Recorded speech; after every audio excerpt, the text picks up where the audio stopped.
আপনার স্বামী আমার বউকে নিয়ে পালিয়ে গেছে। আমার স্বামী ঘরেই আছে। আপনার স্বামীর নাম তো মূলধন।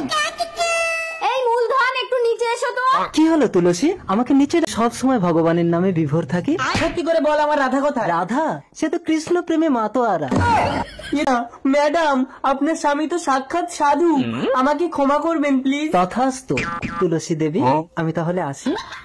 ভালো ঠেকছে না, এর রহস্য আমাকে খুঁজে বার করতেই হবে। শুনেছি বাবা লোকেশ্বর গোপন রহস্য বলে দিতে পারে। বাবা লোকেশ্বর, আমার স্বামীর কি অন্য মেয়ের সঙ্গে লাইন আছে? মন্ত্রীর ছবিটা বার কর। সাধু বাবা কেটে পড়। ও সাধু বাবা পালাচ্ছ কেন? আরে ওই সংসার ত্যাগ করে সাধু সেজে আছি। মানে? হারামজাদাটা আমার বউকে নিয়ে সংসার করছে। আরে আমি তো সেই তুলসী, তোমার বউ। না, এই সাধুর দ্বারা কিছুই হবে না। হবে। এই তুমি কোথায় যাচ্ছ? নগর ভিক্ষে করতে যাচ্ছি তুলসী। তোমাকে নগর ভিক্ষে করতে হবে না, দাও আমি যাচ্ছি। রাধা বেরিয়ে এসো, পুরো ঘর ফাঁকা।